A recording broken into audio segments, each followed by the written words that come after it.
You're tuned in to the only all-sports talk network in the Middle East, IsraelSportsRadio.com. From the ACI studios in downtown Talpiot, Jerusalem, it's Louis Live! Now here hosts me and Yossi G. Whoa, we're back. The two of us haven't done a show in a while. The dynamic duo is in the hizzy. That's right, and we're going to get things started right away. We have a great show tonight here on Louis Live. Our first guest of the evening is our Philadelphia insider and college basketball expert. Please give a warm Louis Live welcome to Ari Bluestein. Ari, how you doing out there? Do you want four? Do you want my final four, or do you want just one team? Your top four teams. Top four. Okay. Well, number one, I got to like Syracuse. I think Syracuse, they're very talented top to bottom, and I think they've proved it all year long. So I'll go with Syracuse one.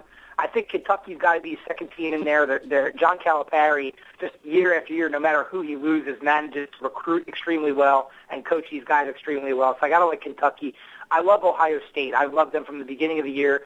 Jared Sullinger, very solid front court player, and you saw Ohio State this weekend dismantle a very good Michigan team. And then lastly, I'm going to go with North Carolina. I think North Carolina was the favorite from the start. I think they're probably overall the most talented team in the entire NCAA, and I know they've had a couple of hiccups along the way, but I like Carolina. So I'll go with Kentucky, Ohio State, Syracuse, and North Carolina.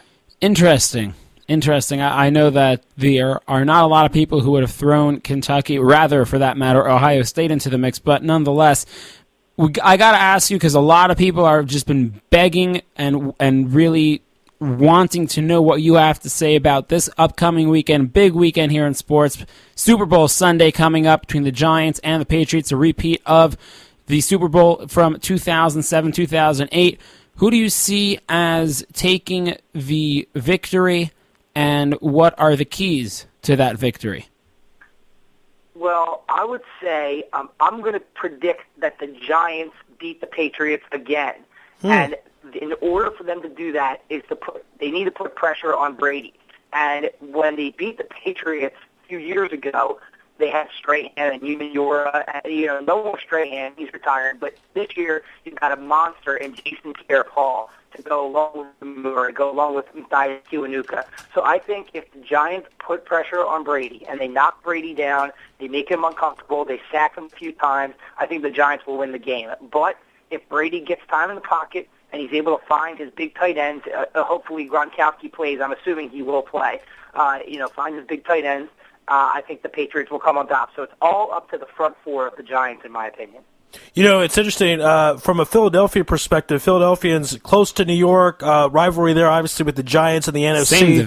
Same division. Is there a feeling, well, we want the team from our division to win, or we hate the Giants and we want the Patriots to win? Well, the Giants is a great rivalry, and I don't think we hate the Giants as much as, we hate the Cowboys. The Cowboys-Eagles rivalry, that's hatred. Right. Giants-Eagles, I think it's more appreciation for the rivalry that is. And I think a lot of Eagles fans are rooting for Eli Manning and the Giants because we actually dislike the Patriots more than the Giants. So I think we're rooting for the Giants, and also it has to do with the division thing. You want to see a team from your division win the Super Bowl, certainly, to make sure the division looked better, especially when the NFC East had a down year. So I think most Eagles fans will be rooting for the Giants on Sunday. Ben Jarvis, there are going to be a lot of prop bets. Of course, the Super Bowl is going to win the coin toss and all the national anthem time. Ben Jarvis Green Ellis has not fumbled in 4 years of the Patriots. What do you think are the odds of him fumbling in this game? I just got a funny feeling. I don't know. Green Ellis is usually fairly reliable. Right. I don't know. I mean, I'll have to say, I don't know, maybe 50-50 chance that he fumbles. He may not get to carry a lot. The Giants have a good run defense. Brady might just throw it 50, 60 times. So I don't know if he'll have too many opportunities to actually fumble the ball. If I were a betting man, I'd place $10 on Ben Jarvis, on the entire law firm fumbling the football at least once. It just, something about it is weird to me. It's a jinx. You see it right in front of Yahoo, and it's just asking for trouble. And I'd be a little nervous. It's almost as bad as the Madden football cover. Ari? Oh, I'm still here. I'm sorry. Oh, okay. Yeah. It's almost as bad as the Madden football cover. Yeah, right. The Madden football, if Madden has the cover, then that's it. It means the person's injured. I'm sorry. I'm still having trouble hearing you guys. Yeah. You said something about Madden, the Madden curse? Yeah, because basically the Yahoo saying Ben Jarvis Green Ellis hasn't fumbled in 4 years is a jinx and a curse, just like the Madden video game curse. Oh, okay. I'm sorry. You guys broke up at the part where you said Yahoo. Yeah, I don't know. Well, that they always say that. That happened with LaShawn McCoy earlier this year, and we were bragging about how he hasn't fumbled all year, and then at the end of the year he fumbled 3 times, and he fumbled yesterday in the Pro Bowl. So, yes, that sort of thing happens. All right, so you like the Giants. Give us a score, please, of Super Bowl 46. I'm going to go with, let's go with 27-23. Giants. 4 points. 27-23. It's interesting because the point spread right now is 3 points, but to the Patriots. 2.5. But a lot of people think it'll be within a touchdown for sure, and some say a field goal, and you have it at 4 points. So everyone expecting a close ball game in Super Bowl 46. Yeah, I think it'll be a close game. I think, Eli's been playing great. I think he'll be able to match Tom Brady, even if Brady's able to get some time.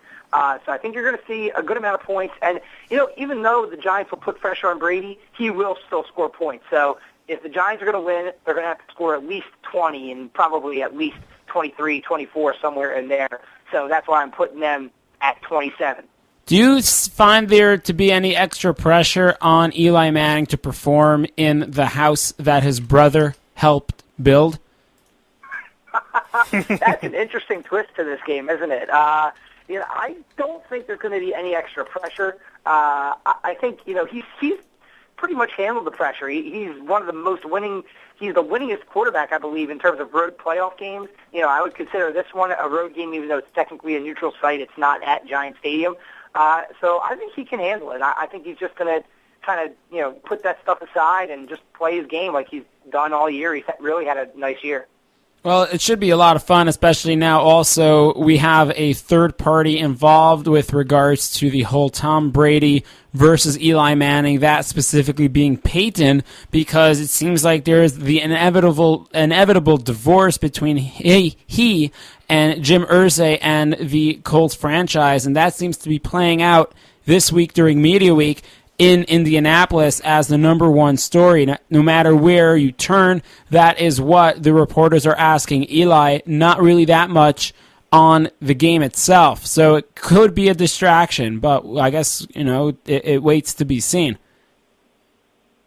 Yeah, that could be a distraction. I think there's a lot of hype put in Media Week. There's always a lot of things that, come out that are really irrelevant to the game. And then everything starts to die down as we get closer to the end of the week, the week leading up to it. And because there's so much time to fill in between the championship games and the Super Bowl, there's always something. I remember when the Eagles were in the Super Bowl with the Patriots, Freddie Mitchell was doing all the talking with the Patriots. And the day before, it was kind of like, okay, here we go. We're going to get focused on the game. So I think in the next few days that'll happen, but it'll slowly start to die down, and they'll be focused on the game come, Friday, Saturday. All right, we know you got to run. We appreciate the time. We're sorry about the technical difficulties, but thanks for bearing with us, and it was fun to have you on as always, and we got you down. Giants winning big Super Bowl 46. Well, I'm glad I finally got to come on and talk some college b-ball. Definitely have me on anytime you guys want. Oh, thank you so much, Ari. Thanks appreciate for it. the opportunity. Yes. Okay, thanks, guys. All right, I'm exhausted, but that energy I got from Ari was really good. Okay, Ari. Yes. Right, and 2 Aris and a Yossi, so we're in Israel if anyone's curious or wants to know what's going on with that.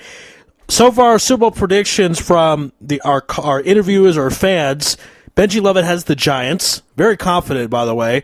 Ari Bluestein has the Giants. I think it's because he was swigging a couple too many before he came onto the show. Well, that's for sure possible. The gentleman known as Pete Shepard from the Patriots has the Patriots. What? What a shocker. Who? Anyone else made a prediction yet? Try to think here. Daniel from Tel Aviv, I don't think has made one yet.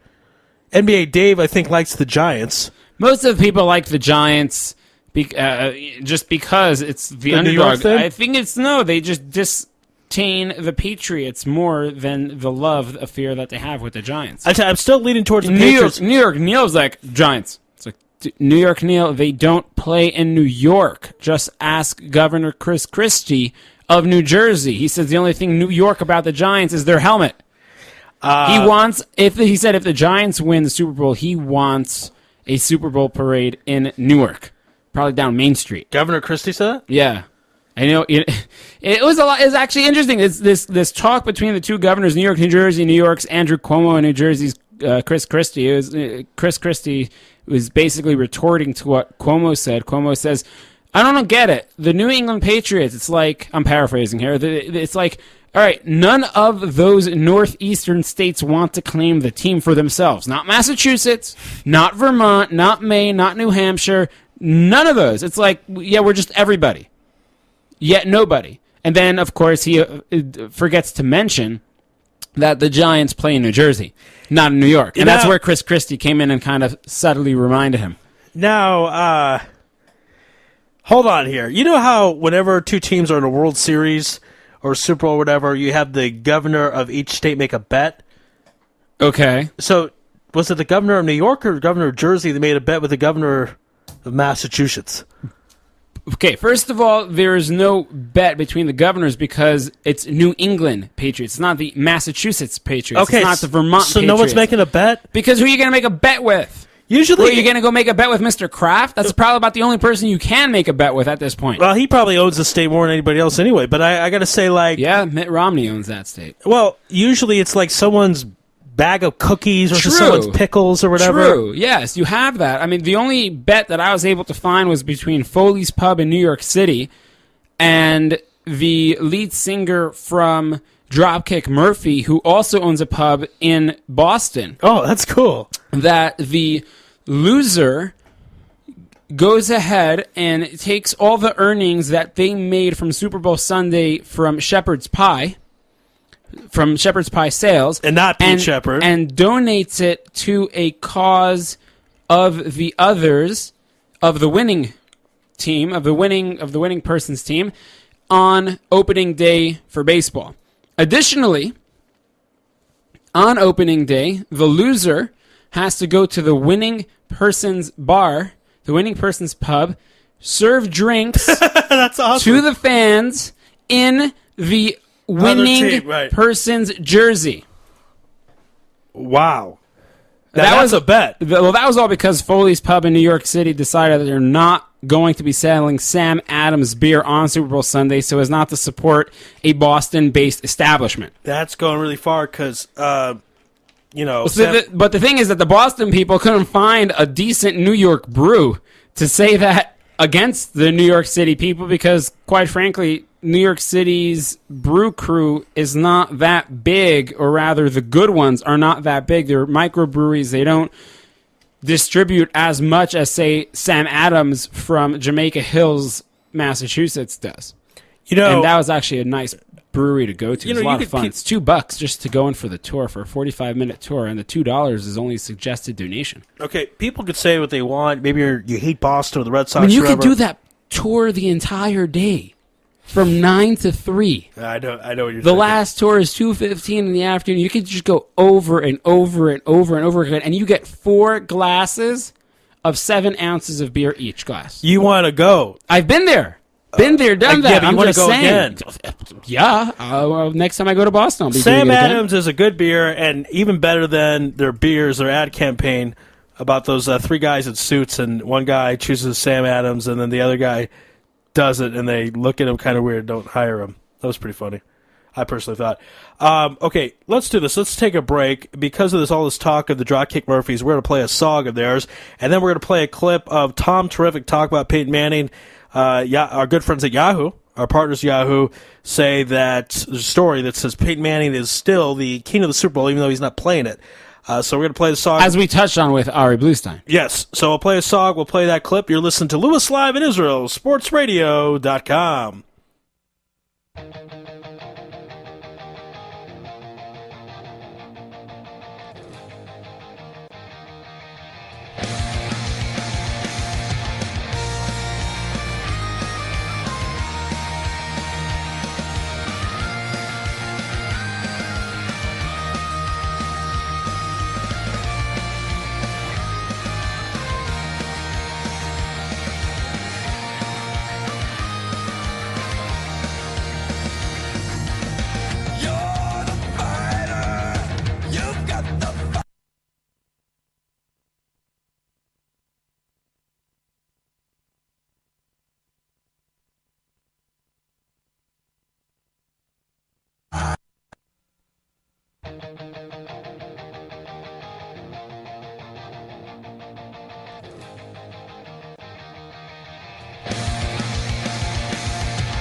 difficult it is just to get here. But as you get older, do you allow yourself to kind of smell the roses and maybe get a little sentimental about appreciating the here and now in the moment?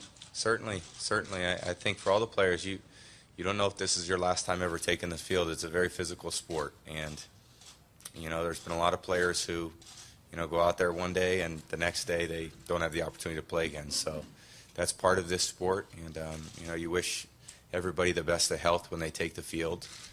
A lot of things you can't control, and it was really a bummer for me when I missed that season. I've spoken to Peyton several times, and I know how disappointed he is to miss the season, but if anybody will get back, it'll be him.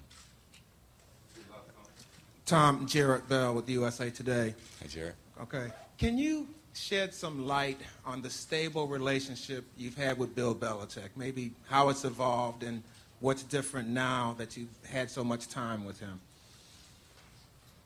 Well, I think those jokes that he probably tells the team I've heard about 20 times over the course of my time with the team. He's very consistent as a coach. I think he expects and demands that we're always at our best. And I'd say he coaches me the same way that he coached me from the day that I got here. There's our team, it's interesting. There's really no separate treatment for different players. The rookies are expected to act and perform a certain way as the veterans are. And, it's great as a player on our team because you really don't have to, as players, you don't have to hold the other players really accountable because the head coach does it. And he's a very tough, he says to us from time to time, he understands it's a demanding place to play, and it's not really not meant for everybody, but, he appreciates all the players' willingness to commit themselves to really a goal that's greater than the individual. And I think that's why we're sitting here today, because we have really a great group of players who have worked extremely hard and committed themselves to each other to reach this point.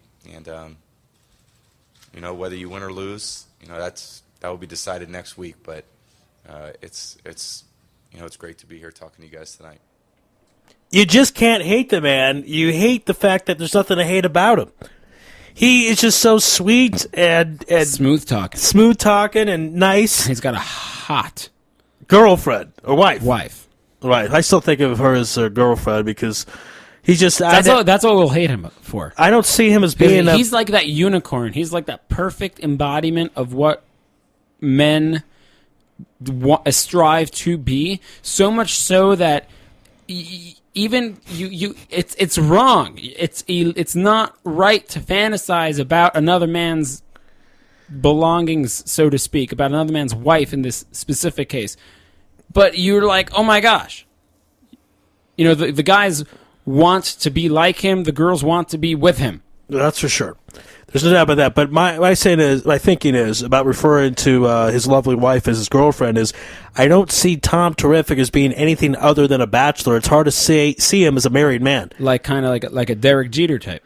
This guy has it all. He really does. In fact, I recall in 2003, before he won his second Super Bowl at the age of 27, he was invited by President Bush to go to the Speaker of the Union address.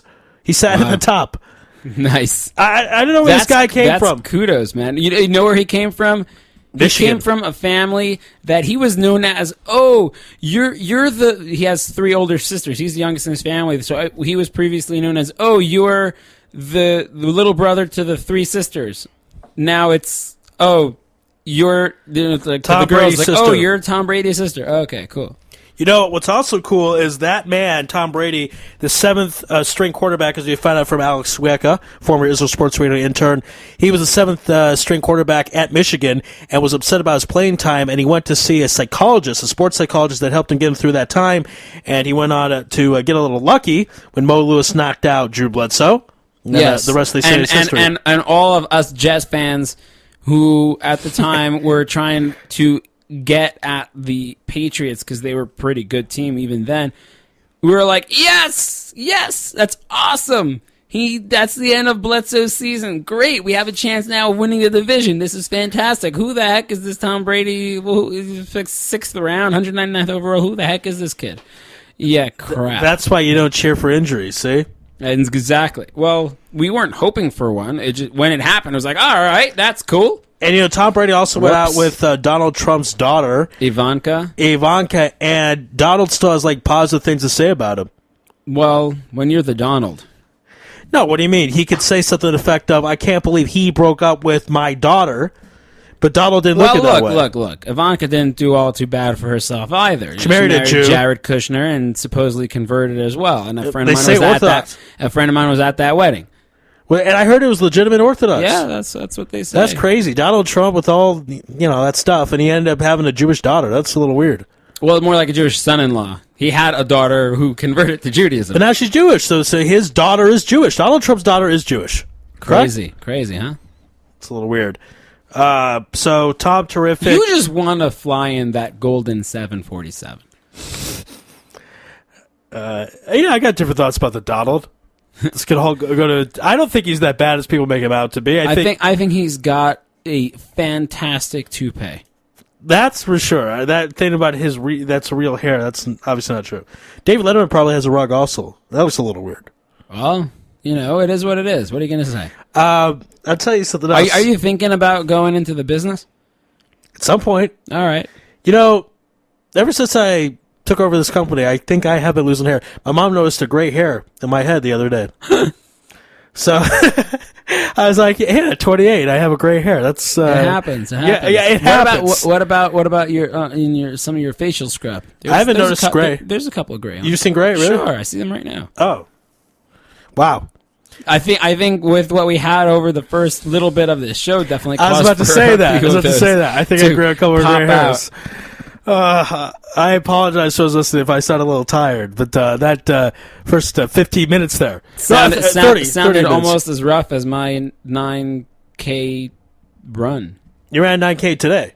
Well, no, I wanted to go today, but then it was a pouring rain outside this morning. But no, a few days ago when I ran in the marathon that I had no idea what I was doing. Like I usually go running in this park nearby my place. And I come to the park, it's like, what are all these people doing here? It's not 6 a.m. And so I just follow them. Next thing I know, about 40 minutes later, I'm crossing the finish line. I get my photo taken and everything like that. And then I look down and notice that I'm the only one that doesn't have a number, like a registration number. And they're like, what? But you don't have a registration number? I'm like, because I didn't enter into anything. I just joined in the middle. Well, like a kilometer in or so. Oh, okay.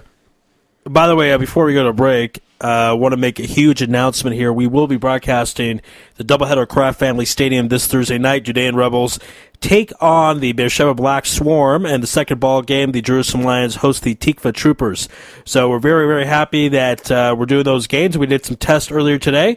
We thank you to our friends at Israel Sports Network for helping us do that. It's a joint broadcast, Israel Sports Radio and Israel Sports Network. Not just us alone. So and all Little John has to say about that is yeah. Watch out. 2 radio stations will be broadcasting those games simultaneously. So, IFL players, if you're not psyched about that, then you're just stupid. I don't really know what else to say. It's 2 radio stations. And yeah, dude, be happy about it. Awesome. Also, big thanks to PC Guy. PC Guy helped me have less gray hairs than I would have. Yes, because you would definitely have probably a whole side of your face. Yeah. Would be great by now. We'll make more announcements probably at the end of the show about that. All right, let's take a break, and when we come back on the other side, we're going to have a very special guest from Cycle for Survival. We're going to talk about that. It's a charity. It's an cancer research from the Sloan Kettering Research Institution in New York. But it is a very interesting tale as to how this all came about. Right. So we'll talk more about that on the other side of this break. Excuse me. You're listening to... I apologize. It's one of those days. You're listening to Louis Live in IsraelSportsRadio.com. You're tuned in to the only all-sports talk network in the Middle East, IsraelSportsRadio.com. Hey folks, Kagan here. As you know, I'm always staying on top of the fitness world, keeping up with current trends. One form of exercise that's been around for ages and is currently being rediscovered is suspension bodyweight training.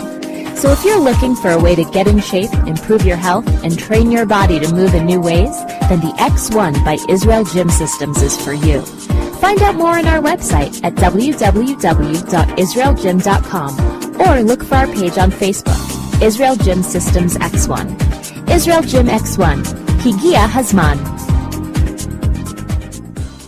You're already using a credit card every day. Why not feel good every time you make a purchase? When using the HAS Advantage Support Israel Visa Card, a percentage of each purchase you make will be donated to your choice of 24 Israeli-based charities, while still earning a reward point for every dollar spent. But wait, these rewards are even better than the standard rewards you get, especially when using them towards Israel travel, with the best conversion rate on El Al's Matmeed Frequent Flyer program. Earn double points at some of your favorite supermarkets and restaurants in the U.S., as well as discounts all over Israel. If you love traveling and supporting Israel, HAS Advantage is the card for you. Just give us a call toll-free at 1-866-6-ISRAEL. Sign up right now with the code ISR10 to earn 2,500 bonus points. That's 1-866-647-7235. HAS Advantage. Earn rewards. Support Israel. Offer valid for U.S. citizens only. Terms and conditions do apply. When dialing from within Israel, please dial 1-800-200-818.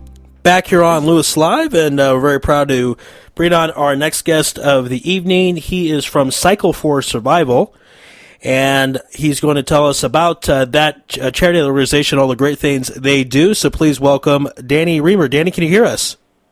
Hi, I hear you. Thanks a lot for having me. And you sound crystal clear. Yes, so it's great to have you on.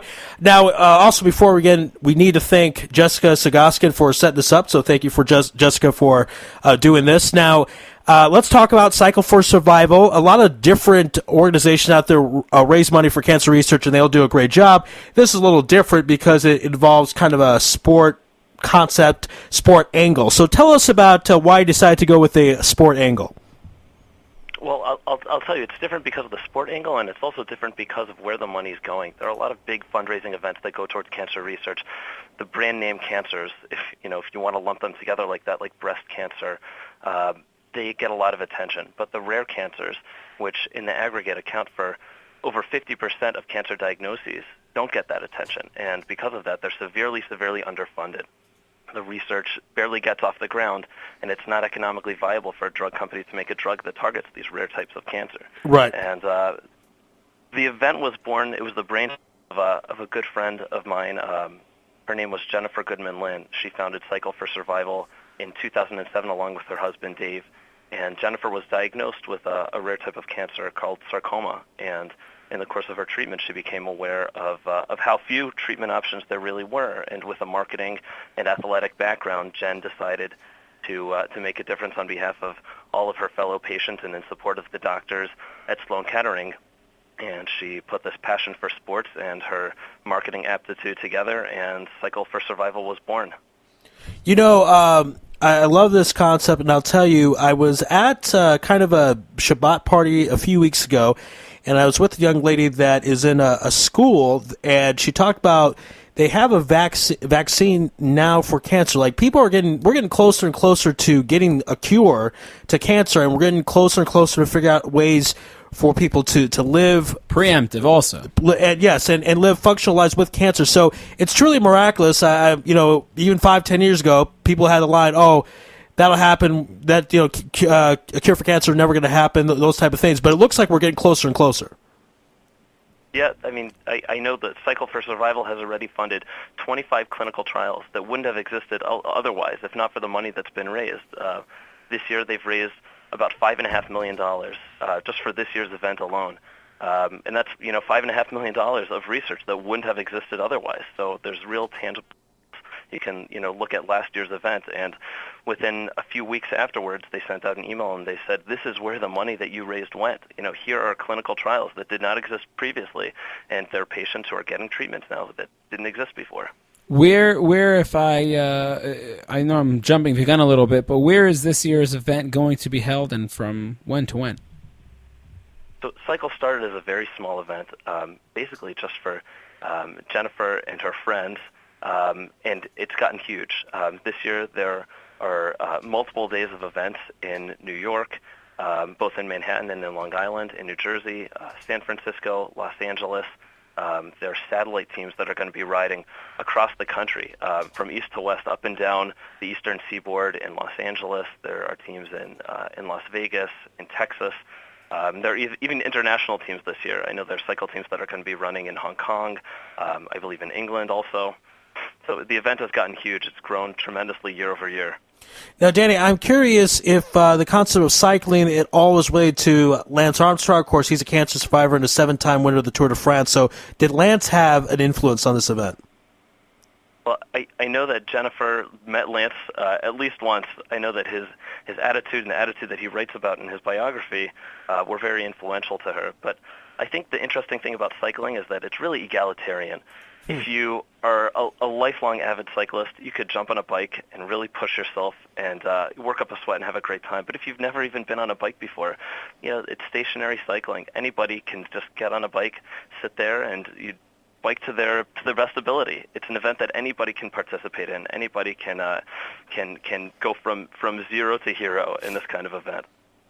Now, one of the things I want you to you mentioned that you send out emails to people of where the money goes to and what it's accomplished. So what do people respond to that? I mean, I think that's a great thing, a great idea. A lot of charities, when you give money, you don't realize what it does. And now... And you have a follow-up over here. You have a follow-up. So talk about the follow-up that you get from the people who donate the money after you send them the initial emails. I think the follow-up is obviously very positive, but I think because of that follow-up, because they get an accounting just a few weeks later of where their money went, I think it makes it much easier to go to them the next year and say, look at the difference that you made last year. Let's keep it going. Let's keep our momentum going. Let's continue this year. We were able to fund 25 clinical trials so far. Let's make it to 50. What has been some of the feedback that you've gotten from both participants as well as for those who have been so kind as to donate to the worthy cause? Well, I think something really interesting that we saw last year was that a lot of our donors, when the excitement started building as we started approaching the event, as we got closer and closer, and email updates about the event started coming out, a lot of our supporters who didn't plan on riding came to the event. They came to the gym that day, if only to watch, if only just to be a part of it in person and to feel the excitement. And the excitement and the energy in the room is really palpable. You have hundreds of people on spinning bikes for 4 hours, and the instructors are great, and the music is pumping, and they have cancer patients and cancer survivors who have directly benefited from the money that's raised. Give a couple minute speeches here and there just to get everybody going to refocus the energy in the room. So I think it has a magnetism to it. I think people understand from the emails that go out, and they understand from the tangible progress that's been made by Cycle that this is something they want to be a part of. Now, we touched upon Lance Armstrong. I know it's not that he's in the event, but I want to know, are there celebrities or people that you're surprised that are part of this event and you weren't expecting to participate? Well, last year, Seth Meyers from Saturday Night Live's Weekend Updates, the head writer on SNL, he was there, and he created a very cute video with Andy Samberg as a guest star. It's on the Cycle for Survival website. It's sort of a public service announcement, and I actually saw it in the back seat of a few New York City taxi cabs where they have those little screens playing advertisements. So it's a public service announcement that they play every now and again as Cycle approaches. But from what I know, Seth Meyers is a strong supporter. He was there last year, and I think he's going to be there again this year. Wow, that's great. That's amazing. Now you mentioned about the stationary bikes. Is there any sort of group going out beyond just the stationary bikes that are actually going to be hitting the pavement with their bicycles and going out for this wonderful cause? Well, Cycle for Survival is specifically the indoor cycling, but Memorial Sloan Kettering does have a number of other fundraisers, and one of them is marathon running. They have all kinds of. You can make your own fundraiser for Sloan Kettering. So I know they do have lots of other athletics and sports-based fundraisers, but Cycle for Survival is specifically indoor cycling, and I think the goal of that was to keep it, like we said, egalitarian. That anybody, whether you know how to ride a bike or not, you can just jump on a stationary bike and spin to your heart's content. Right. No, definitely, it's a very worthy cause and something that a lot of various nonprofits seem to forget, that you want to keep it as even keel as possible. Mm-hmm. Now, what I also like about your organization, although I'm somewhat confused, again, 100% of the money goes to charity, so you must have just a lot of volunteers, because obviously to put that much work in, you're going to have people that normally would get paid a very, very nice salary or salary to some degree. How does that work, that people are so into this concept that they're willing to volunteer their time? Well, I think the sad fact of the matter is that 1 out of every 2 men and 1 out of every 3 women who are living right now are going to be personally affected by cancer at some point during their lives. I think, anybody who has a relative or a friend, or if they themselves have been affected by cancer, they know that we need to do more. I think cancer has hit home for almost everybody. If they themselves haven't had it, everybody knows somebody who's been affected. I think that everybody who has the capacity to raise any money, who has the capacity to donate their time, or to help spread the word in any way, I think this is something that everybody feels like this is it's a cause that has affected them or will affect them. It's unfortunately it's inevitable. So I think that's plenty of a motivator for people to get involved. It's kind of like that old saying, it's not exactly accurate with this, but they came for the poets, but I didn't care because I wasn't a poet. They came for blah, blah, all the groups, and then they came for me. So it's and no one was there to help me because everyone was taken away. And it's kind of this idea that, people don't care. Well, God forbid, how strong, but it's like, it eventually you're going to find out about it in some form. So help now, get the research going now, get the cure going now.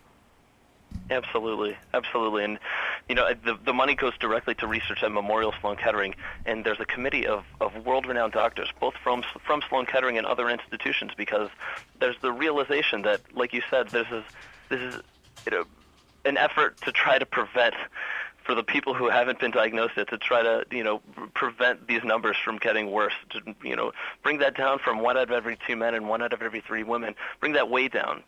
So it's a collaborative effort with oncologists and researchers from around the world to decide where this money is best allocated to. And the annual report that comes out every year that reports the progress that was made is simply astounding. And like you said, if there's anybody who's interested in trying to move those numbers, I think this is the event to do it in. This is the context to try to make a difference in. Now, tell us, people listening, how they can help out, not just their money, but their time. Give us some contact details and the website as well. Absolutely. The best place to find any information is on the website. It's cycleforsurvival.org. The event is coming up in just about a week and a half, this next weekend. And I believe there's still bikes available at a number of locations. If you're interested in signing up a team, it's not too late to sign up a team. If you're interested in supporting a team, we'd be more than happy to have any support that we could get. Our team name is the Mighty Mimis, in memory of my wife, Meira, who last year was just so into cycle. It was such a huge part of her life as she was going through cancer treatments. It gave her it gave her something to look forward to, firstly, but it gave her a great place to focus her energy on, something positive, a way to support her doctors and support her fellow cancer patients. If you can't get a team together in time this year, there's always next year. Sign up for the email updates on cycleforsurvival.org and join for Cycle 2013. Absolutely. Again, thank you for all the work. It's just a tremendous charity. And what they do, what you guys do is just tremendous, and it's a great way people can get involved. They have fun doing it. They're supporting a good cause, so it's really a kind of a no-brainer. So everyone out there should get involved in some way, shape, or form. Absolutely. Thanks so much for having me, and thanks for sharing the information about Cycle. Absolutely, Danny. Absolutely. Be well, Shavua Tov, and good luck with the upcoming event. Thanks a lot. Thanks, guys. All right. Well, we're going to take a commercial break. Thanks to Danny from Cycle for Survival. Everyone, again, check out the website there, and just tremendous sort of stuff. We're going to take a break, and we'll talk more sports on the other side. You're listening to Louis Live in Israel, sportsradio.com. You're tuned in to the only all-sports talk network in the Middle East, IsraelSportsRadio.com. Hey folks, Kagan here. As you know, I'm always staying on top of the fitness world, keeping up with current trends. One form of exercise that's been around for ages and is currently being rediscovered is suspension bodyweight training. So if you're looking for a way to get in shape, improve your health, and train your body to move in new ways, then the X1 by Israel Gym Systems is for you. Find out more on our website at www.israelgym.com or look for our page on Facebook, Israel Gym Systems X1. Israel Gym X1. Higia Hazman. You're already using a credit card every day. Why not feel good every time you make a purchase? When using the HAS Advantage Support Israel Visa card, a percentage of each purchase you make will be donated to your choice of 24 Israeli-based charities, while still earning a reward point for every dollar spent. But wait, these rewards are even better than the standard rewards you get, especially when using them towards Israel travel, with the best conversion rate on El Al's Matmeed Frequent Flyer program. Earn double points at some of your favorite supermarkets and restaurants in the U.S., as well as discounts all over Israel. If you love traveling and supporting Israel, HAS Advantage is the card for you. Just give us a call toll-free at 1-866-6-ISRAEL. Sign up right now with the code ISR10 to earn 2,500 bonus points. That's 1-866-647-7235. HAS Advantage. Earn rewards. Support Israel. Offer valid for U.S. citizens only. Terms and conditions do apply. When dialing from within Israel, please dial 1-800-200-818.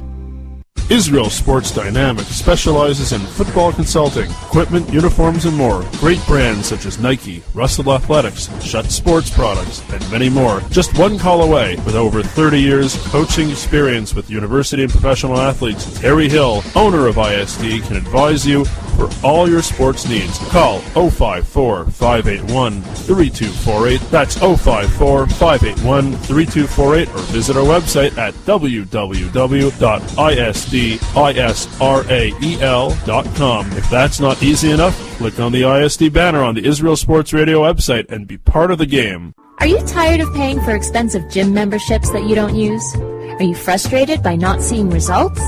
It's time for the X1. Israel Gym Systems is proud to launch the X1 Suspension and Bodyweight Training System. Lose weight, build muscle, improve balance, coordination, and flexibility. With your purchase of the X1, you'll receive a free membership to IsraelGym.com and access to our archives of videos and exercise plans. Sign up today at www.IsraelGym.com and get ready for the new you. Israel Gym X1.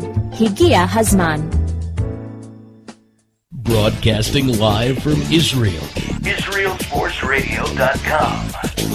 Back here at Israel Sports Radio on Louis Live, and thanks again to Danny from Cycle for Survival. And 11:30, we're going to have another big guest as well, Jim DeVillano, the Vice President. Senior Vice President. Senior Vice President of the Detroit Red Wings. Hockey Town's finest. I didn't know where to get with that. I'm not going to pump your head up with how great a job that was to get Jim. We'll do that. Maybe we won't do that. But anyways, before... Oh, come on. Feed my ego. It's okay. Anyhow, yes, before we get to that, we have some things we got to talk about. I want to go back to this Peyton stealing the show thing, because it was a great question asked with Ari that Eli is trying to win this in the house Peyton built, and that is a different angle to it. I don't know if that's going to bother Eli too much. He's a professional. But what do you think? Will that bother him? Well, you got to look at what's going on. I mean, most of the different interviews that have been going on, various interviews that have been going on with Media Day, have all begun with the same question. It's, so what do you make of this whole Peyton Manning situation? What do you make of this whole thing between Jim Irsay, the owner of the Colts, and Peyton Manning, of what seems to be heading down the road to Splitsville? And this is a combo that has been together since 1998, since draft day of 98, when Peyton was taken first overall by the Colts. And it looks like it's just going... look at it this way, right? Peyton Manning is basically being told, we're going to supplant you with a rookie. I mean, how would you feel if you were in his place? I wouldn't like it. What do you think Peyton will do at the end of the day? He's going to walk. You don't think he'll end up retiring and go to coach or anything? Take like a package buyout? Well, here's the thing. Come March 8th, they're not going to exercise that option of 26 million more reasons for Peyton to stay in Indianapolis as a player. And if he feels that he's healthy enough, he gets a clean bill of health. And he has got another solid 3 years as a quarterback. If you could find a team that has a really good offensive line, you could push that number to 4 or even 5 years. Pete Shepard did say that quarterbacks get better in their 30s. And we've seen a lot of quarterbacks do great things in their late 30s. Yeah. John Elway won his first Super Bowl at 37. And won his second one at 38. So there could be something there. Peyton's only 35. He's definitely got 3 more years under his belt. And if you put him on a team with a really good offensive line, you're looking at another year or 2 added to that total. It wouldn't shock me if, he leaves, he goes to another team, plays another 3-4 seasons in the NFL, then retires and goes back to Indianapolis, because that is essentially where his heart is. It all depends on how badly this divorce ends up becoming. If it ends up becoming the mess that the Brett Favre era in Green Bay ended up being, he is not going to ever step foot into the state of Indiana ever again. I just can't believe this way his career would end in Indianapolis, that they don't have some ceremony, they know it's his last game, and they just cut him. I mean, that's what they're going to do. Essentially, it seems as if Irsay wanted to start over the franchise from step one, and he goes ahead and fires the Polian brothers, both the Polian duo, the father and son, and he goes ahead and fires a coach. It's basically a gut job from the front office. It's just weird to me. I know it happens all the time in sports. As the old cliche is, it's a business, and it's true, and it may be a mistake. You know what? I wouldn't say it's a mistake, because for $26 million, really? A backup quarterback? I don't know. But you think he's a backup? Well, that's what it is essentially being, is that at any given point in time, he's going to end up being the backup. The question, though, you have to ask yourself is, Andrew Luck, Robert Griffin III, whoever it is that they're going to draft as first overall, is $26 million to Peyton Manning a worthy investment for most likely another 12, 13 years out of a healthy quarterback? Well, also, you have to spend that much money for the first pick of the draft. Well, with the signing bonus, yeah. So it's all a matter of what, are these bonuses going to be worthwhile in the long run? Wow, it's just the way for number 18 to go out. In the next 3 years, he very well could win an MVP. Very easily. Well, I would say easily, but it could happen. This is all under the big assumption, the big if, of him coming back to the NFL and playing and taking another snap of professional football. That being said, if he does, yes, he definitely has the potential, just because maybe it might even make him stronger. Consider this. He took a year off from football. That's a year less of hits. A year less of being hit late, tackled, sacked, roughed up. And at this, I don't want to call it this advanced age of his career, but at this advanced state of his career, the latter years of his career, this might actually be a blessing in disguise, do him a favor. Take a year off. Brady, after his injury, because people were concerned if Tom Terrific was going to be the same ever again, didn't Tom tear his ACL? Yeah. And he's won an MVP since then, and he's going back to the Super Bowl since then. There you go. So I think Peyton's got something in the tank. I wouldn't be too concerned about number 18. I guess again, it all boils down to his surgeries, if he's healthy enough to come back. If his neck can take it, if he gets the bill of health, yeah, I think he's going to come back bigger, badder, and especially better because he'll have something to prove. He'll have a chip on his shoulder. Now, everybody writing him off, especially if he lands up on another team. That's what I want to go to next. Where do you think Peyton goes to? Because I think he would look good in a Jets uniform. Definitely a lot of people in the tri-state area will be saying the same thing. But after all is said and done, it would not surprise me if he ends up in Miami. Miami? But they're not a player or two away from winning the Super Bowl. They have some parts, believe it or not. They started off really bad this year, but they picked it up. They finished strong. And with a leader like Peyton, I mean, look at what happened in Indianapolis. Who were Peyton Manning's players that were around him? There was on offense, one big star named Marvin Harrison, but take him out. Who else did he have? He made those players who they are. You're trying to... Okay, this is what you're trying to tell me. You're trying to tell me that the players around Peyton Manning with the Colts were not that good. In Miami, they're not that good, so that's the formula to success. Peyton Manning plus average players equals Super Bowl. Peyton Manning plus average players gives you a chance at making the Super Bowl, yes. And the Miami Dolphins have had, at times, a stingy defense. Think about this also. If the Jets want to sign Peyton, do they have the capacity to do so? You have to look at cap numbers. You have to look at player availability. You have to look at position. The Jets are going to sign Peyton and throw away Mark Sanchez? I mean, there are a lot of Jet fans who would want to see that happen. But when push comes to shove, I don't think the Jets organization or the hierarchy of the Jets is going to be going down that road. I think you got to get rid of Sanchez. Marky Mark is, I call him out. Sometimes he's an average quarterback, and sometimes he's good to win the playoffs, but he's not Peyton Manning. If Peyton Manning was on the Jets this season, I think they would have made a serious run in the postseason. I don't think so, because you have a lot more other issues than just the quarterback position on the New York Jets. That's a big problem. It's a big issue, and that is not only the quarterback. Look specifically at Santonio Holmes. Look at the locker room situation as a whole. It's not a healthy situation, and I don't think Peyton Manning is going to want to go into such a poisonous type of atmosphere. I don't think it's that bad. Plus, when you have Peyton Manning, everyone is going to rally around and say the Jets are for real, the Jets are serious, they want to win, and they want to win this year. Or in the next 3 years. The window's small with Peyton Manning is about 3 years. Well, yes, and Marky Mark's averageness will last 10 years.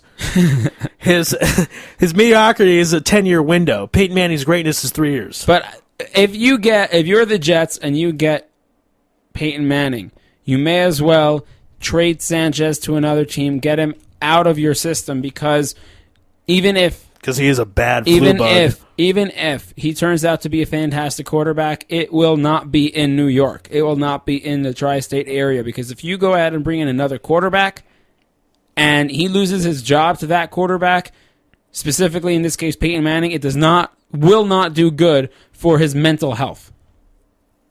So he would be done in New York, but you can get you might get a nice draft pick for Mark Sanchez. You probably will get 2 first-rounders. So I don't understand that. This is a no-brainer. The Jets got to do this. Well, the only issue is paying in the money, because I don't know how much Peyton's going to want. Peyton's going to want a lot, and I don't think Peyton's going to want to come to the New York Jets. I don't see that happening. It doesn't seem like his type of franchise. Might not be his type of town. That could be something, too. Peyton, I know Eli's thriving in New York, but Peyton is a Southern boy. I don't see Peyton coming to New York. As much as the Jets might two want Mannings him, in New York City. That town ain't big enough for the two of them. I'll tell you that right now. Okay, so you like Miami. What is your second choice for Peyton? Second choice for Peyton, it's interesting because there are plenty of teams which could use one. Look at Arizona. Oh, I'd love to have him there. Arizona would love to have him, but then again, they have their own quarterback's quandary. Oh, there's no quandary. We're not taking Kyle Cobb. It's the money. It's the money that they're paying Cobb right now. And what? Where are you going to put that? Where are you going to find the other money to pay Peyton? If they were looking for a quarterback this season, I'd say that would be the perfect fit. It's beautiful weather. It's crisp. He's got one of the best receivers in the NFL, if not arguably the best receiver in the NFL. It's like almost the situation which he would love. The only thing is that they might need some running game, but I mean, he's used to that. Peyton Manning having to carry the offense on his own shoulders. See, the problem is, I would say, like I used to say with Kyle Cobb that was enough to win that awful division. Well, I have the 49ers there. I don't know if Peyton Manning plus the Cardinals is good enough to beat the Niners. I don't think it is. I mean, Peyton Manning, is he willing to accept that with the Cardinals to go to the playoffs? I would definitely think that it's good enough to beat the 49ers because you have... Forget Alex Smith. The biggest issue with the 49ers is the defense. And Peyton Manning is that experienced in the NFL. I mean, come on, how many delay of game penalties have been called against him in his career because he always changes the play at the line of scrimmage, and not only once. He does it. He gets to the line of scrimmage with like 9 seconds left to go in the play clock, and he probably changes the play about 11 or 12 times before he actually gets the ball snapped. Do you think the Cardinals are smart enough to handle that? Well, that's just call it like it is, something that Coach Wisenhunt will have to put the wise as the wizard into his players. They'll just have to hit the playbook that much more, that much longer. They'll have to study a bit more film. Yes, I think when it comes to Cardinals, it's just about whizzing, and then they'll be in the hunt. Well, it's either they're doing the whizzing or getting whizzed on, and probably going to get whizzed on next year. I don't see how. I mean, I follow the team for a long time, and I'm just more of a realist with them. And if I'm saying with Peyton Manning, they probably won't be the Niners. Then without him, they're probably not going to the playoffs. So that's that. All right, we'll take a break. Yossi G, who's on the other side? Jim Devillano, Senior Vice President for the Detroit Hockeytown Red Wings. You're listening to Louis Live. You're listening to Louis Live at IsraelSportsRadio.com. You're tuned in to the only all-sports talk network in the Middle East, IsraelSportsRadio.com. Hey folks, Kagan here. As you know, I'm always staying on top of the fitness world, keeping up with current trends.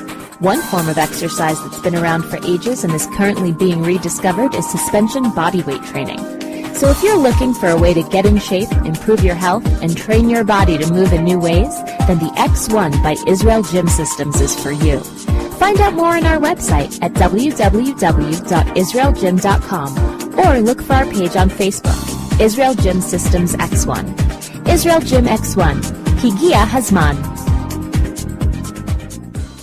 You're already using a credit card every day. Why not feel good every time you make a purchase? When using the HAS Advantage Support Israel Visa card, a percentage of each purchase you make will be donated to your choice of 24 Israeli-based charities, while still earning a reward point for every dollar spent. But wait, these rewards are even better than the standard rewards you get, especially when using them towards Israel travel, with the best conversion rate on El Al's Matmeed Frequent Flyer program. Earn double points at some of your favorite supermarkets and restaurants in the U.S., as well as discounts all over Israel. If you love traveling and supporting Israel, HAS Advantage is the card for you. Just give us a call toll-free at 1-866-6-ISRAEL. Sign up right now with the code ISR10 to earn 2,500 bonus points. That's 1-866-647-7235. HAS Advantage. Earn rewards. Support Israel. Offer valid for U.S. citizens only. Terms and conditions do apply. When dialing from within Israel, please dial 1-800-200-818.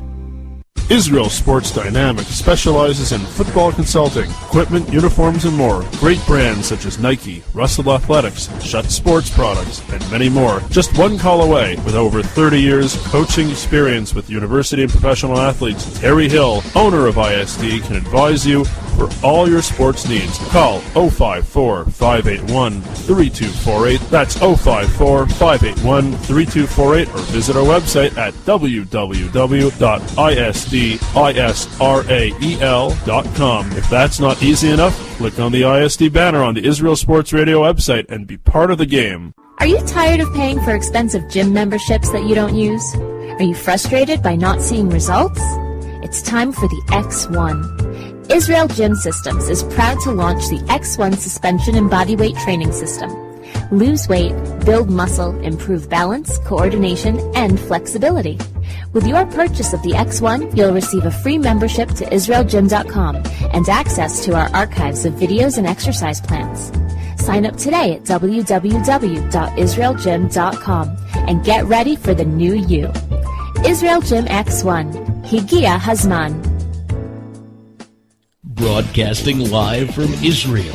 IsraelSportsRadio.com. IsraelSportsRadio.com.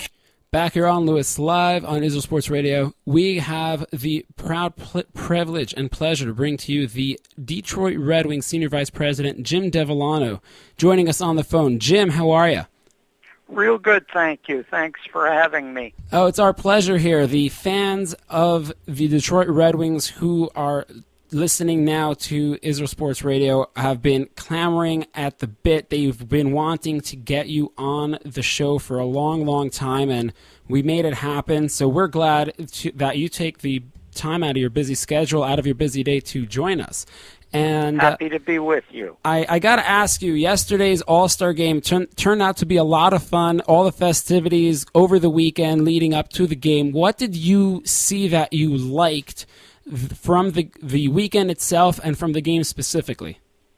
Well, I think it was nice that it was held in Ottawa. You know, of course, the Rideau Canal in downtown Ottawa was frozen over. People were skating. It was really a festival of the great players in the NHL. You know, the skills that they show. It's an offensive show that's put on, and it's really for the fans. So it was a terrific weekend, and they couldn't have had it in a more passionate city than Ottawa.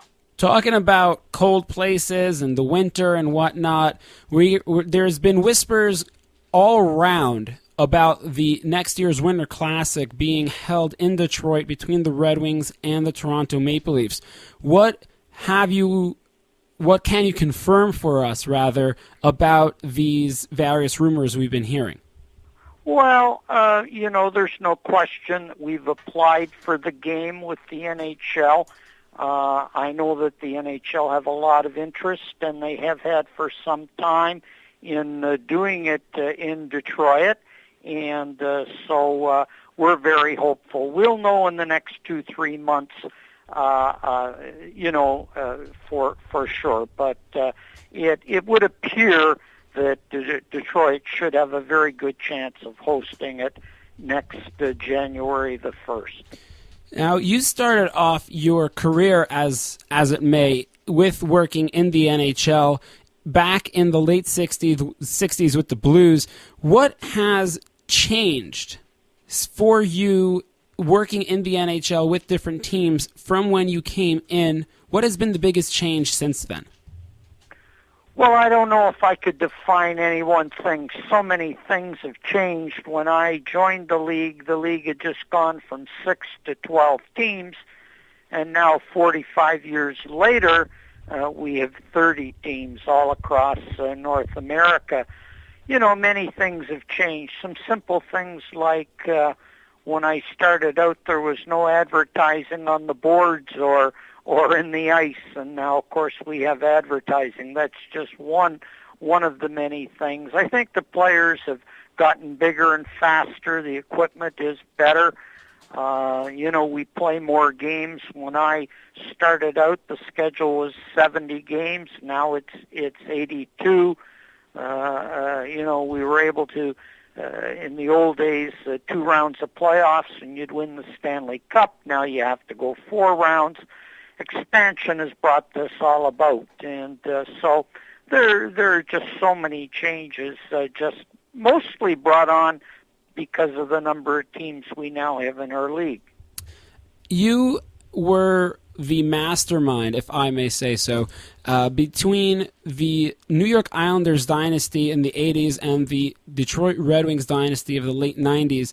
What was the biggest difference, or what were the biggest differences between the two clubs, between the way that they managed their personnel and how they handled things, as well as your influence on having the teams draft Potvin and Yzerman, respectively? Well, I think the biggest difference is that when I started with the New York Islanders, there were 17 teams in the NHL. And so consequently, we really were able to build the Islanders through the draft. An example, if you had the very first pick in the draft, your second pick would be 18. Well, after I got to Detroit, it was 21 teams, and then it gradually went up to 30. It's not quite as easy to build a complete team through the draft today, because even if you were to have the first pick, your second pick wouldn't be till 31. Also, in the Islander days, you could draft as many players as you wanted. There was no limit until all teams passed. Now it's maxed out at 7 rounds. So the draft is certainly one way of getting good young players into your system, and it's still very important. But with the new rules now, unrestricted free agency on July 1, the ability to make trades if you can, and the draft, all factor in more now than they did in my New York Islander days. I got to ask you, how many people did you have to convince to have the Islanders pick Potvin as the number 1 overall? Well, we sort of knew our first month in 1973 that we were going to be dead last. I mean, we had by far the worst team in the league our first year with the Islanders, and so again, there was no draft lottery then. If you finished last, you were going to get the first pick. And a month into the season, we knew that we were going to be right on the bottom. And pretty much every team in the league knew that Dennis Potvin would be and was the number 1 pick. Teams had been watching him for at least 4 or 5 years. So it was probably the easiest pick we ever made. Well, definitely something to play for, kind of what happened this past year in the NFL with the Indianapolis Colts playing for Andrew Luck. But I got to ask you, with regards to Detroit and the different jobs that you've held there during your tenure in the Red Wings organization, what is your day-to-day job like now as a senior vice president? More hands-on, more a little bit away from the stage, behind the stage, if you may. What is it like? Way hands off. I'm not involved with the team on a day-to-day basis. We have a general manager, a real good one in Ken Holland, and he has a big staff. I'm now 69 years old. I have a real interest in the Red Wings. I'm used to go to league meetings.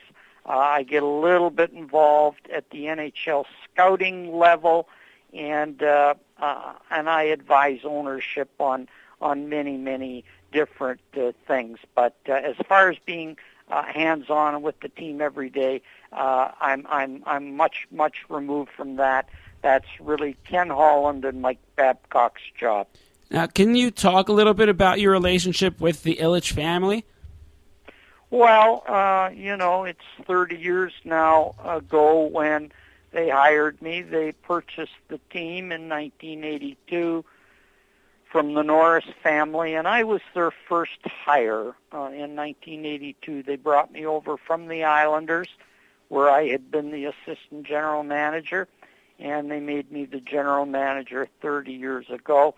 And I was their general manager really right through the 80s. Then became senior vice president. Brian Murray came in to manage for a few years, and then I went back to managing the club in about 94 through 97, and then turned the team in the summer of 97 over to my assistant Ken Holland, and he's been the manager ever since and has done a terrific job at keeping the team very competitive. Is there any sort of talking relationship between you and Ken now with your new position or your position that you've had since? We talk frequently, sure. Yeah, we talk frequently. He calls on me for some advice and counsel at times and for my opinion on certain issues, no question. Yeah, we talk on a regular basis, and I have just terrific interest in how the Red Wings are performing and doing, and anything that I can do to help, certainly I do that. Now, we're getting this chat in here from DB from Detroit. He wants to know if there are any new plans for a new Joe Louis arena or any other named arena in the near future for the Red Wings. I hope so. My answer to that is I hope so. I'm optimistic that in the next few years that somehow ground will be broken in downtown Detroit for a new arena, yes. It will be sad to see the Joe go. It's always been a lot of fun to watch games there. I actually have made it to one game myself, but I guess all good things must come to a conclusion. Well, it's an older building now. It was opened in 1979, and while it's still very, very functional and pretty good for the Red Wings, I think it's starting to get time that we build a new arena for the next 50 years. Now, I noticed that you wrote a book a few years ago. Can you tell us a little bit about that and what the trials and tribulations going into it? The title of the book is The Road to Hockey Town. I'm completing my 45th year in the NHL with 3 teams only in 45 years. And really it's kind of my life story of those 45 years, how I got into the NHL, and my time first with the St. Louis Blues as a rookie, and then my joining the New York Islanders as an expansion team and talking about that franchise's early years, and then eventually being promoted to the general manager of the Detroit Red Wings and talking about my many years there, how tough it was at the start to win hockey games and draw people, and then eventually in the 90s, the late 90s, we would win several Stanley Cups. All right, Jim, Ari Louis here. Thank you again so much for being on Israel Sports Radio. Wanted to ask you about your baseball accomplishments. In 2006, you, of course, were the general manager with the Tigers and got a World Series ring. So what's that like to be a champion in 2 different sports at the professional level? Yeah, well, I guess there aren't many of us. That's the first thing I think. I don't know many people that really have had that good fortunate. I was fortunate because the same owner, the Mike Ilitch, owns both the hockey team and the baseball team. And in 2001, he had asked me to come over and try to lend a little bit of mostly marketing expertise to the Tiger organization. And also at that time, we were looking to hire a top-notch a Major League Baseball general manager, and we eventually did in Dave Dombrowski, and he's done a real fine job for the Detroit Tigers. Have you still any involvement with the Tigers? Yeah, I do. I have some light involvement with them. I'm still their senior vice president, and very, very often talk to ownership about the team and work a little bit with Dave Dombrowski. But my input is more on the marketing end, the ticketing end, that type of thing. So I should keep all my Prince Fielder questions out of this one. Well, I can talk about Prince Fielder. It's very, very simple. When Victor Martinez went down with a season-long injury, we really lost a huge bat, a huge offensive contributor to the Tiger lineup, and we needed another big bat to go with Miguel Cabrera. Our team won the division last year, beat the Yankees. We want to kind of try to win the division again and make the playoffs again. And with the loss of Martinez, Victor Martinez, for the whole year, we felt that Prince Fielder was a must signing for us.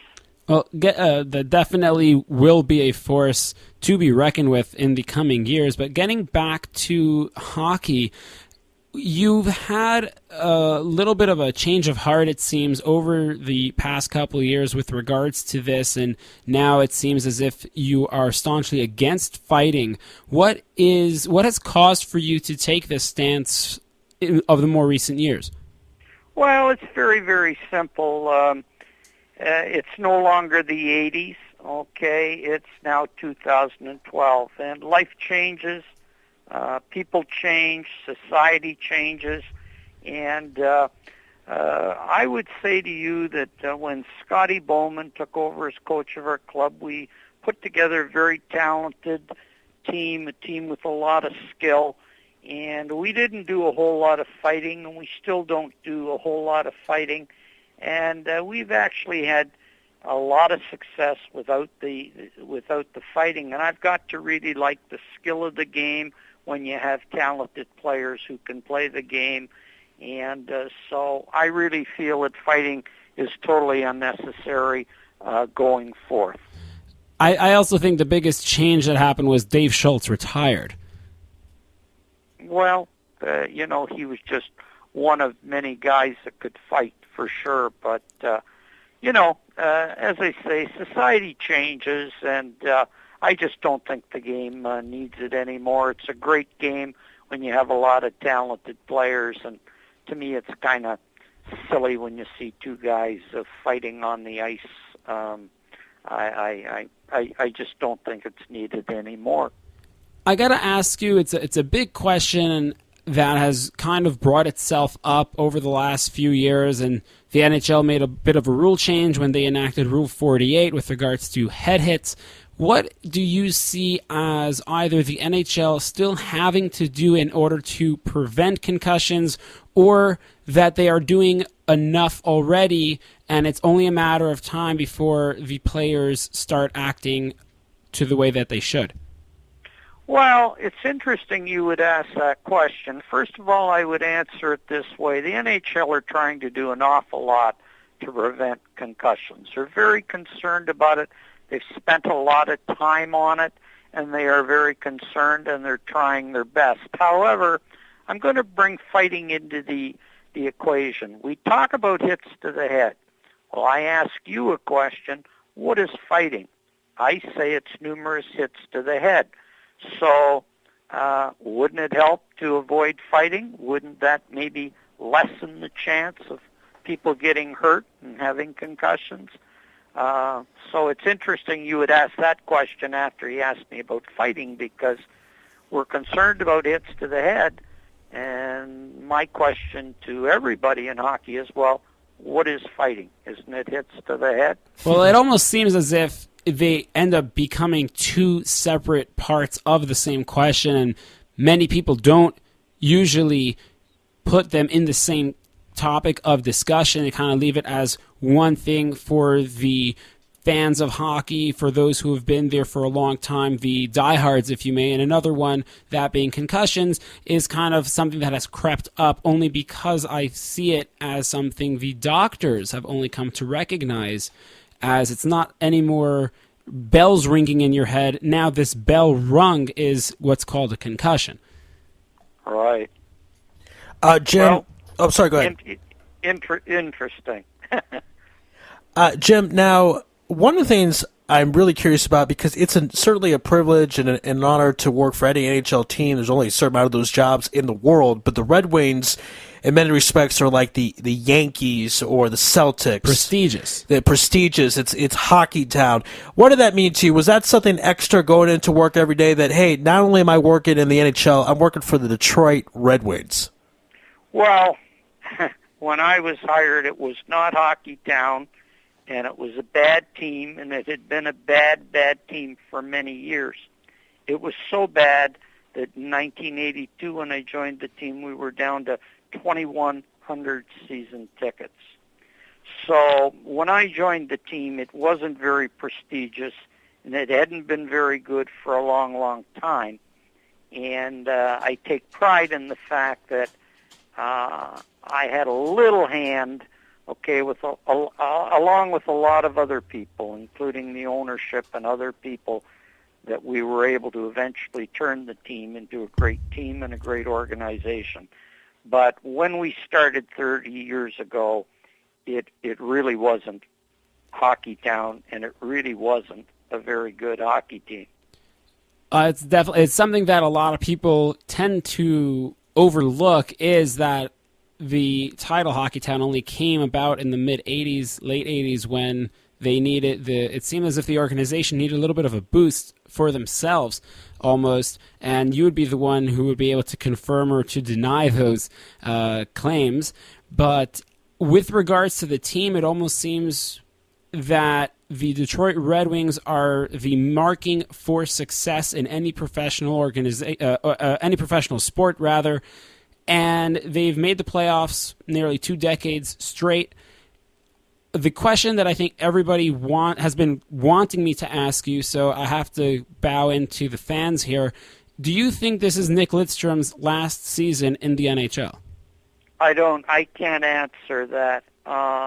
The only person that knows that, and I'm not even sure if he knows it, is Nick Lidstrom.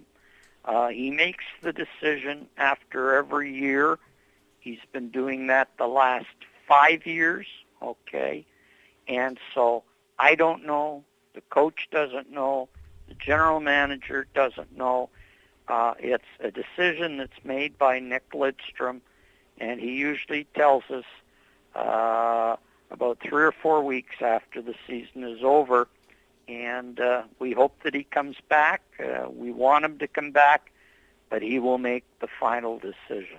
Oh, well, I think everybody in the NHL would love for the ageless Swedish wonder to keep playing just till forever, because he brings such a fluidity and just a grace to the game that many players don't either know, they didn't grow up with it. It's just seems as if he comes from a different generation and yet is there playing with people half his age and usually playing better than them. Yeah, he's been a tremendous player for 20 years and has really been a tremendous anchor for our franchise, and he's a major reason why we've made the playoffs 20 straight years. Well, Jim, I thank you very much for taking the time out of your busy schedule to join Ari and I here on Louis Live. And we wish you and both the clubs that you have to deal with, both the Detroit Red Wings and the Detroit Tigers, much success from here on in. Well, thank you very much. I really enjoyed it. Thank you again. Thank you, Jim. Be well. Okay. All right. General Manager of the Detroit Red Wings. Senior General Manager, excuse me. Senior Vice President, get it right. Senior Vice President. And I didn't even get to send him regards from our... one of our biggest fans, Stan Fischler. Yes. That's a shame on me. When you write to him. I'll have to give him a call and tell him anyways. All right, let's take a break and we'll wrap things up. You're listening to Louis Live in Israel, sportsradio.com. You're tuned in to the only all-sports talk network in the Middle East, IsraelSportsRadio.com. Hey folks, Kagan here. As you know, I'm always staying on top of the fitness world, keeping up with current trends. One form of exercise that's been around for ages and is currently being rediscovered is suspension bodyweight training. So if you're looking for a way to get in shape, improve your health, and train your body to move in new ways, then the X1 by Israel Gym Systems is for you. Find out more on our website at www.israelgym.com or look for our page on Facebook, Israel Gym Systems X1. Israel Gym X1. Higia Hazman. You're already using a credit card every day. Why not feel good every time you make a purchase? When using the HAS Advantage Support Israel Visa card, a percentage of each purchase you make will be donated to your choice of 24 Israeli-based charities, while still earning a reward point for every dollar spent. But wait, these rewards are even better than the standard rewards you get, especially when using them towards Israel travel, with the best conversion rate on El Al's Matmeed Frequent Flyer program. Earn double points at some of your favorite supermarkets and restaurants in the U.S., as well as discounts all over Israel. If you love traveling and supporting Israel, HAS Advantage is the card for you. Just give us a call toll-free at 1-866-6-ISRAEL. Sign up right now with the code ISR10 to earn 2,500 bonus points. That's 1-866-647-7235. HAS Advantage. Earn rewards. Support Israel. Offer valid for U.S. citizens only. Terms and conditions do apply. When dialing from within Israel, please dial 1-800-200-818. Israel Sports Dynamics specializes in football consulting, equipment, uniforms, and more. Great brands such as Nike, Russell Athletics, Shutt Sports Products, and many more. Just one call away. With over 30 years coaching experience with university and professional athletes, Terry Hill, owner of ISD, can advise you for all your sports needs. Call 054-581-3248. That's 054-581-3248, or visit our website at www.isdisrael.com. If that's not easy enough, click on the ISD banner on the Israel Sports Radio website and be part of the game. Are you tired of paying for expensive gym memberships that you don't use? Are you frustrated by not seeing results?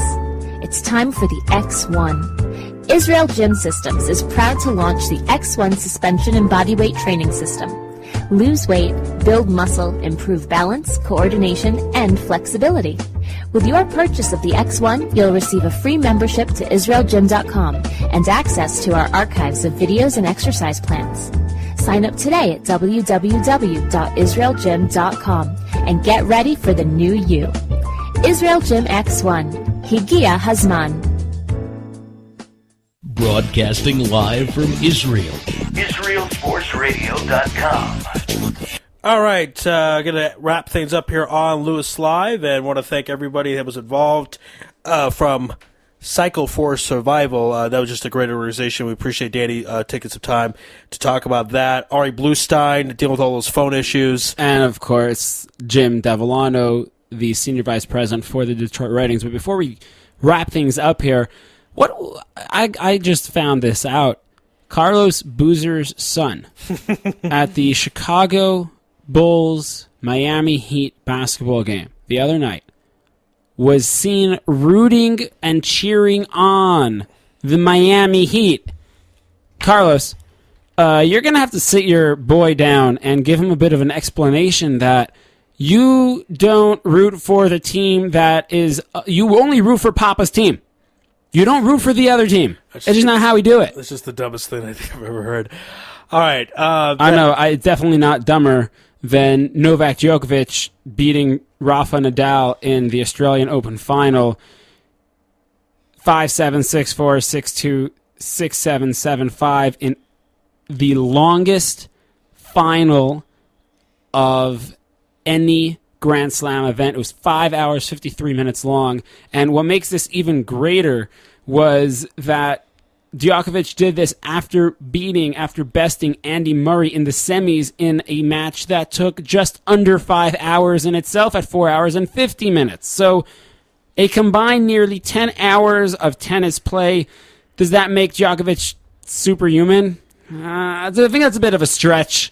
That I've been seeing some people saying, oh, he's Superman, he's the super Serb. The super Serb. Well, okay. Definitely has a super serve, that's for sure. Okay, that is cool stupid. Like, yo, man, that was stupid. But that was sick, man. But Boozer's son is just stupid. Yeah. All right, that's our show for tonight. Tomorrow night is actually our last Louis Live episode here at the AACI. So before we move on to another place, we're going to have a big show, obviously, go out in style. Jim Williams from the Washington Examiner is going to make a Tuesday appearance. Special Tuesday appearance. Andy Dorf from Dorf on Sports will actually talk football, not hockey, OCG. We will talk about the Super Bowl. And what? From Patriots.com, Pete Shepard interviewed Bill Belichick last week, so we'll hear Bill's thoughts. We'll have a surprise or two for tomorrow. I can give you Bill's thoughts right now. Go ahead. We're going to play a good game.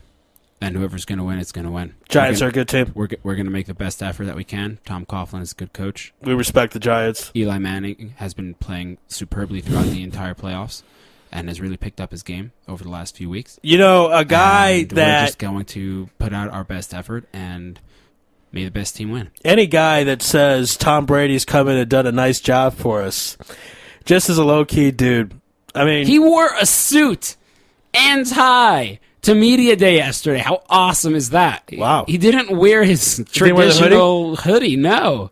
You know, I knew a guy that I was expecting the hoodie to come out over the suit and tie. You know, I knew a guy that played for him in Cleveland, and he said that Bill Belichick did not shower. And he's a weird dude. Well, look. A lot of geniuses do that. It depends. It depends how long, is it for? Is it just, he showers Monday morning and that's it? He won't shower the rest of the week because he's at the facility I think the you're entire stretching. week, just watching film and doing game study and research and putting up a game plan for the upcoming week. He walks around the sideline in a sweatshirt and a hoodie. He's a weird guy. It's awesome.